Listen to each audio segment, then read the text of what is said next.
Around Dodge City and in the territory on west, there's just one way to handle the killers and the spoilers, and that's with a U.S. Marshal and the smell of Gunsmoke.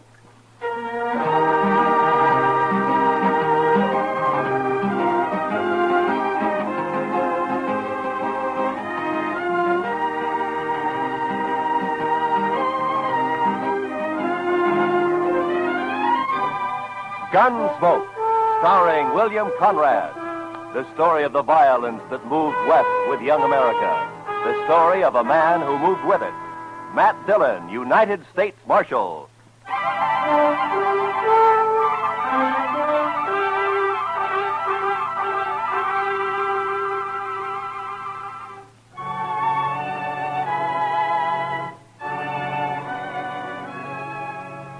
I think it was the nastiest weather I'd ever seen.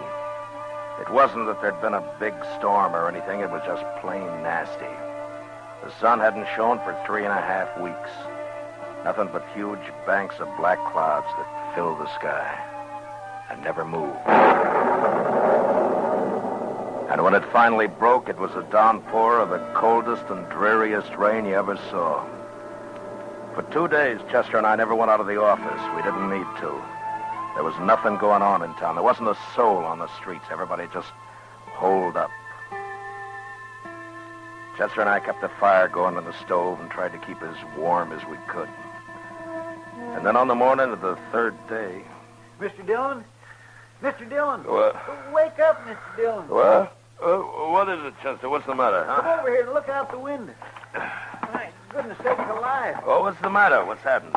Just look. It stopped raining. Oh? The clouds are beginning to blow away. Why, I bet you we'll be seeing the sun before the day is over. Well, I hope you're right. We could use a little sunshine.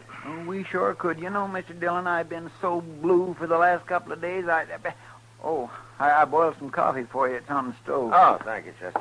Yeah, like I was saying, I've been just awful low, Mr. Dillon. It's funny how the weather affects you, isn't it? Yeah, it does almost everybody, Chester.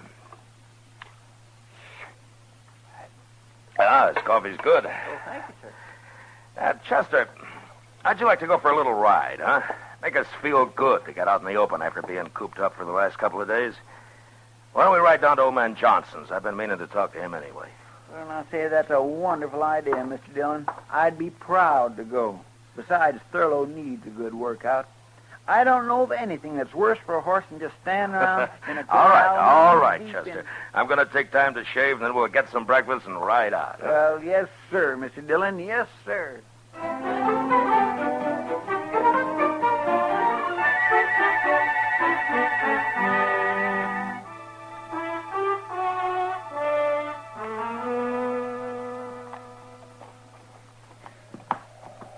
You were right, Mr. Dillon. Nothing like a ride in real brisk weather to make you feel fitter than a fiddle. Well, I'd say it's a little more than brisk, Chester. It's downright cold. This wind doesn't help much. Well, we haven't got much farther to go. How far would you say we've come? Oh, about 15 miles. Well, then we should be there pretty soon. There. Look at there, Mr. Dillon. What to tell you? What? There's a patch of sunlight just come through. Over there to the right, see? My, isn't that pretty? Chester. There by that hackberry tree there in the sunlight. You see? What is that? Can you make it out? Where? Oh, yeah, I do see something, but I can't... Come on, quite... let's ride over to it, huh?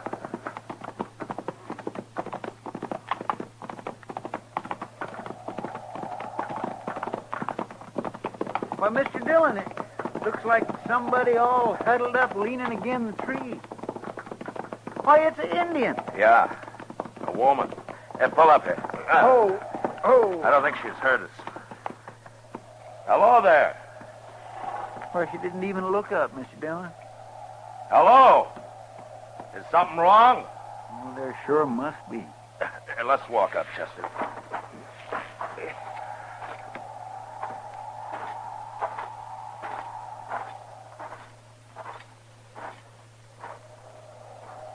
Can we help you, miss?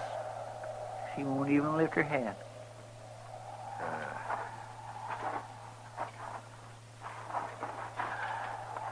Miss, what's wrong? She looks sort of befogged, don't she? Yeah.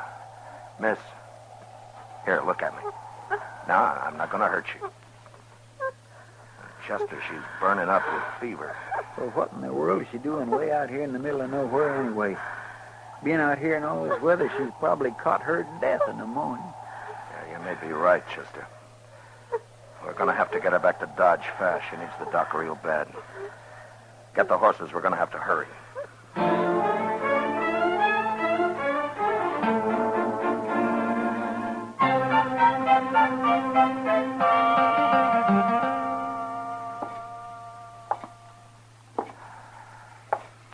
Mr. Dillon,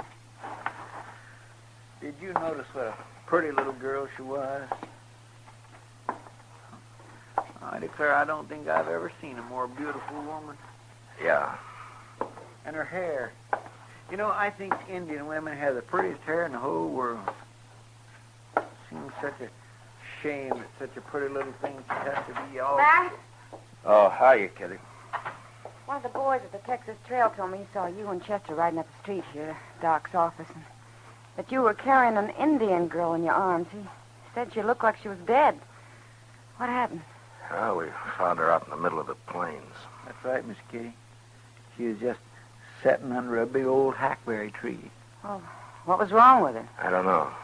Exposure, I guess. Doc don't think there's much chance for her, Miss Kitty. Oh, that's too bad. Matt, you better come in. Yeah. Kitty. Doc? How is she, Doc? She just regained consciousness. I'm afraid I can't see how she's still alive. Well, you think I could talk to her? Well, you can try. Certainly won't hurt anything. But I'd like to find out who she is so that I can notify her people if... Well, you better hurry. Yeah.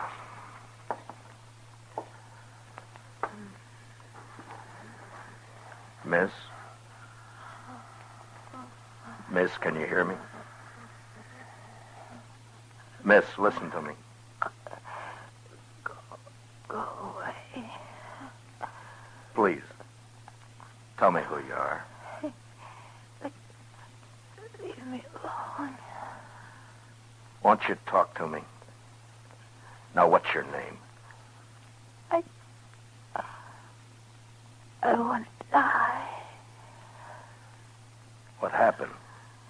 Why were you out on the plains all by yourself? Were you lost? I want to die. I want to die. Alone. Matt. Yeah, I know. Miss, please, won't you tell me who your people are? I want to die.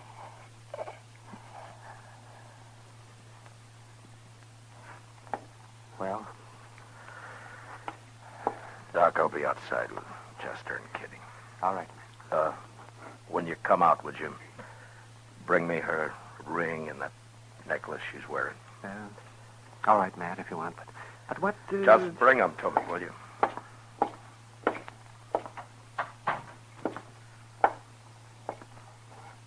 Well, Matt? Yeah. Chester, we got a job on our hands. Yes, sir, Mr. Dillon? There's something wrong about this, and I'm going to find out what. What do you mean? He was wearing a gold wedding ring. Yes, but Mr. Dillon, Indians don't use wedding rings. I know. Then you mean you think she was married to a white man, Matt? Yeah. Here's the necklace, Matt. Thanks, Doc. Have any of you heard of anybody around town marrying an Indian girl in the last year or so? No, Matt. No? Well, there ain't but one squaw man in the whole town that I know of, Jack Benson. And he married his squaw some 8 or 10 years ago. Well, then we're going to have to start from the other end. We've got to identify her. We'll have to find out what tribe she's from. Well, she looks like an Arapaho, Matt, from her clothing. Well, I thought that too, Doc, but which camp? There are 3 Arapaho camps within 40 miles of here. Say, Mr. Dillon, maybe Great Eagle could help you. Yeah. He's camped down by Sandy Fork now, isn't he? He knows you. He's about the friendliest Indian around here these days. Say, Matt, don't you think this might cause trouble if you let them know that a white man is mixed up in this? What? Wouldn't it be better to just bury her. Do you think that's the right thing, Doc? Oh, no, I guess not. But I was talking to Colonel Jackson out at the fort the other day, and he said he was expecting us to have some real Indian trouble any day now. And this might start something. I know there's that possibility, Doc, but I also know that there was something behind this girl's death, and I think it's my duty to find out what. I'm sure I can talk to Great Eagle and get what information I need without stirring up anything. I hope you're right, Matt. Yeah, I hope I am, too. Chester? Yes, sir, Mr. Dillon? Get our things ready. We'll start for Great Eagle's camp tonight.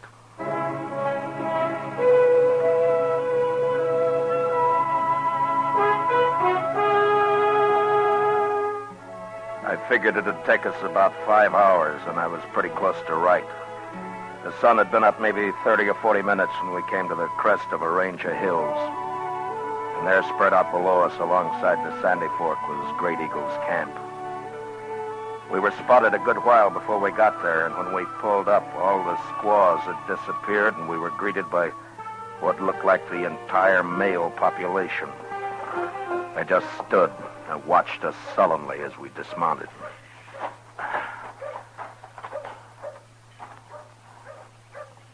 I don't think they're too happy to see us, Mr. Dillon. You may be right, Chester.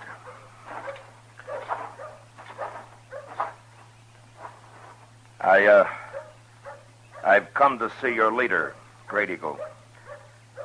Tell him his friend Matt Dillon has ridden from Dodge City to see him. Maybe they don't understand. No, they understand, all right. Please tell Great Eagle it's of importance that I see him. You are not wanted here. Great Eagle will not see you. Why don't you let Great Eagle decide that? Now tell him I wish to see him.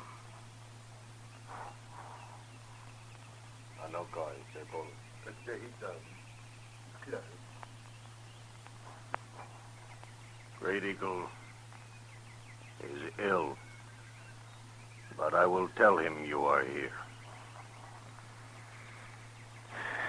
I thought for a minute there that we'd rode all this way for nothing, Mr. Dillon.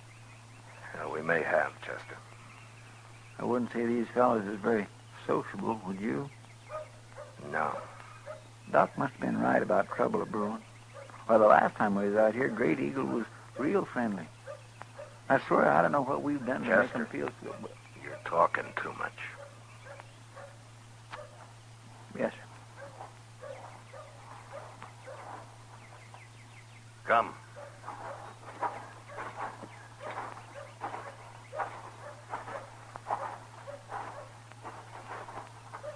Here. Inside.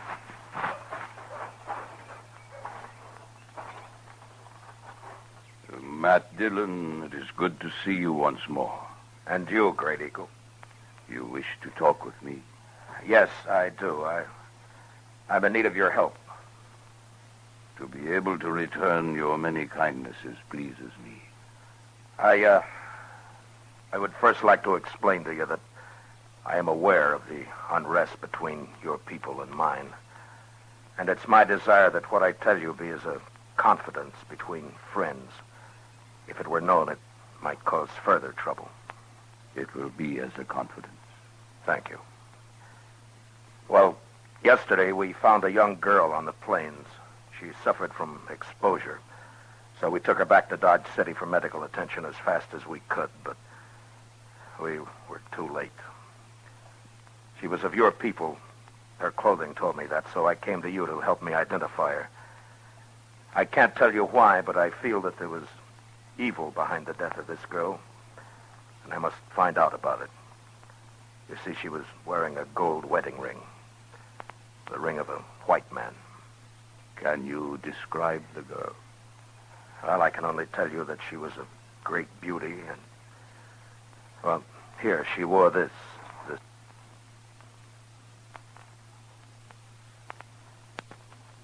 necklace. It's unusual in design. I thought it might help in identifying her. Yes, it helps.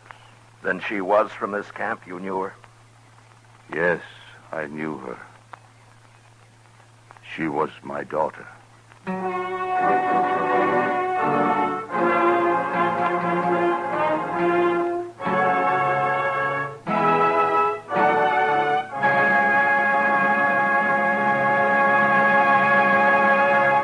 We will return to the second act of Gunsmoke in just a moment. But first, this Monday night, hear Virginia Mayo as a beauty who became one of the great skippers on the China Run.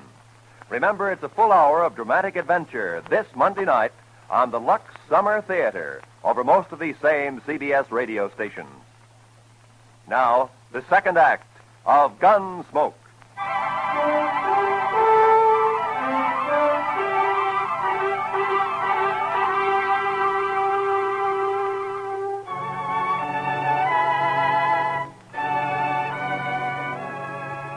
I looked at Great Eagle's face, and all of a sudden, Doc's warning came back to me.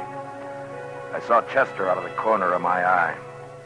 He looked exactly the way I felt, that hopeless feeling of not knowing what to do. I guess we must have stood for maybe a minute. Nothing was said. This man sitting before us, this man of great dignity with his bronze face showing no emotion, just staring into nothing, holding the necklace in his huge hands. Great Eagle, we had no idea. Thank you. I understand. I'm sorry to have to ask this now, Great Eagle, but do you know what might have happened? I know nothing. Where is my daughter? She is at Dr. Adams' office in Dodge City. She will be buried here. I will come for her. You mean come into Dodge? I will be there before sundown of this day. Well, Great Eagle, with this unrest between our peoples, I don't think it would be but wise to come right into town. There are people there that might cause trouble. Before sundown, I will come for her. But isn't it running a chance unnecessarily? We could arrange to meet you on the other side of the river, or maybe... Before sundown of this day, with my braves, I will come into Dodge City for my daughter. But you can't bring your braves right into... All right, Great Eagle, I'll do what I can to see that there's no trouble. Before sundown, then.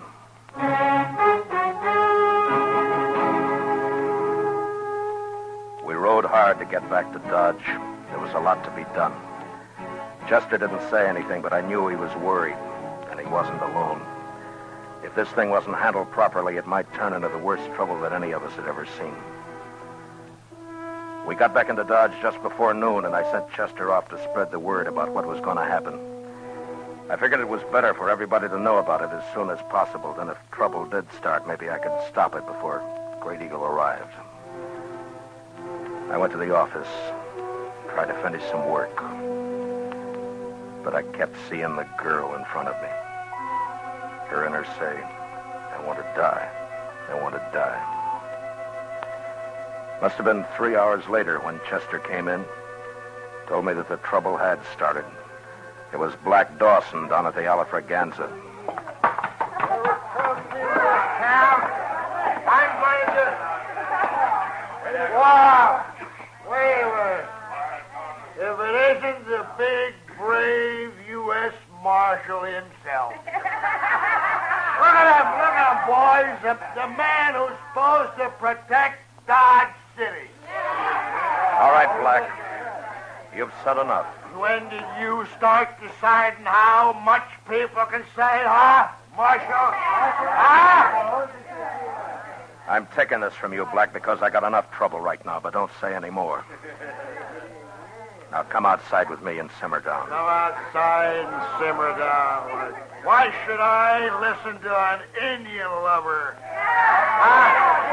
Yeah, a man who's going to let those dirty, stinking Indians come right into Dodge and take over. All right. All right, shut up. Shut up. Now you listen to me. And this goes for all of you. I'll not tolerate any trouble. When Great Eagle gets here, I don't want one wrong move out of any of you. Anything that happens here today might start a whole uprising among the Indians, and if you're too stupid to see that, you're going to be awful sorry.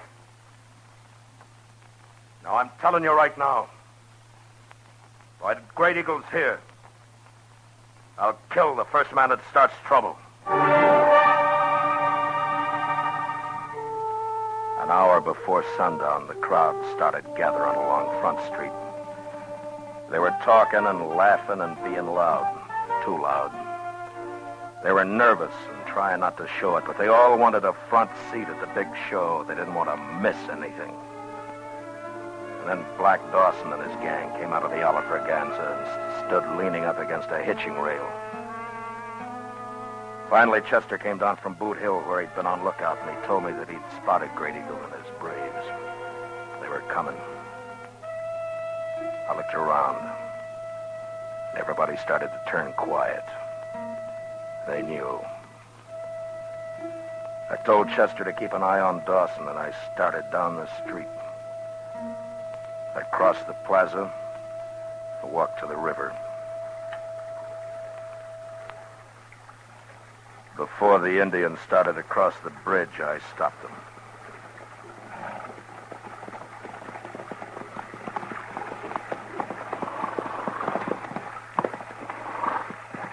Great Eagle, I can't let you bring all your braves in. You may bring 2, and that's all. You see all those people over there? They're just itching for trouble, and I can't chance it. I'm sorry, but that's the way it is. I would bring all my braves. I'm sorry, Great Eagle, but don't try it.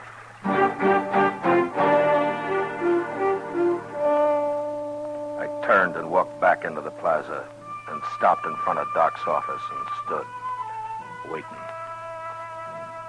Great Eagle and his band didn't move. They just sat there on their horses, looking into the plaza. The crowd had stretched all along Front Street now, and they'd turned very quiet. Even Dawson and his gang were just standing glowering across at the bridge. I wasn't sure what was going to happen. And I waited. Must have been 5 minutes before Great Eagle turned and said something to his men and started out, with 2 of his braves following. Nobody in the crowd along Front Street moved or said a word.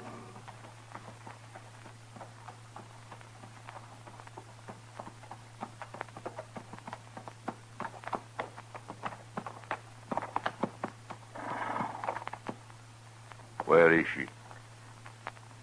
In here.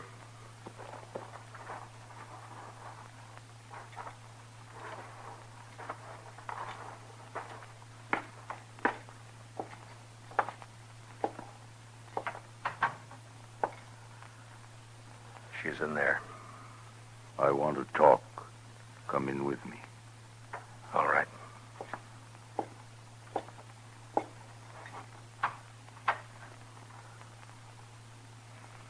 Anoli. Her name means beautiful child. Is she not beautiful? Yes. She is, Great Eagle. Matt Dillon, I have done something today I have never before done. I have always thought myself a man of honor. But today I spoke a lie. To you. To me? Yes. I know of what happened to my daughter. I must tell you to regain at least part of my self-respect. All of it I can never regain. Many moons ago, my daughter disappeared. We searched for a long time, not knowing what had happened to her. 4 days ago, she came back. She told me of her marriage to a white man and how she was with child. Of how she had met this man on the prairie and had fallen in love with him. Of how they had gone to Hayes City. Of the great love they had for each other. And she told me of the slow change that came over him. when his fellow men began to laugh at him and with derision call him Squaw Man. And how the white man is ashamed of the Indian. The white man has great pride. She told me how he turned her away, told her to go back to her own people where she belonged. Great Eagle, I'm very sorry.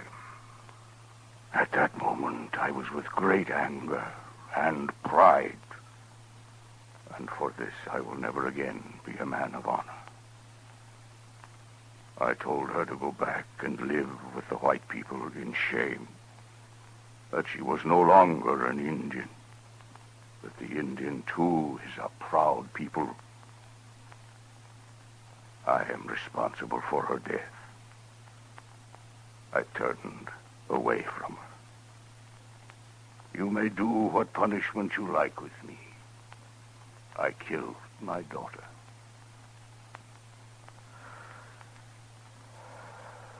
No, Great Eagle, you didn't kill your daughter. She died because of pride. Yours and the white man's. As to your punishment, I think you're getting it right now. Now take her and go.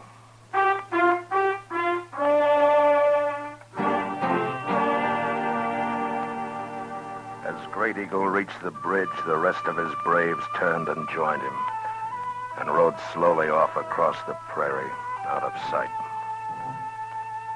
And along Front Street, the crowd started to break up and head for the bars to get drunk and laugh and brag about how brave they'd have been if anything had happened. Chester and I stood for a long time, and the streets were almost empty. It was sundown. Mr. Dillon, I'd be right proud to buy a drink. Chester, don't ever use the word proud in front of me again. Yes, sir. I'm sorry, Mr. Dillon.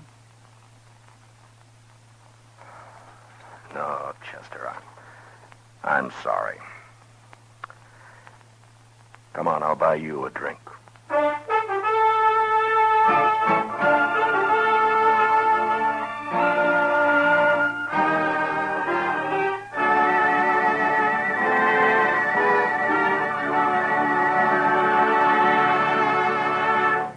Gunsmoke, under the direction of Norman MacDonald, stars William Conrad as Matt Dillon, U.S. Marshal. Tonight's story was written for Gunsmoke by William Conrad, with music composed and conducted by Rex Corey.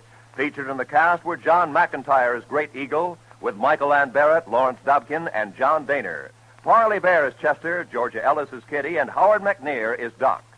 Join us again next week as Matt Dillon, U.S. Marshal, fights to bring law and order out of the wild violence of the West in Gunsmoke.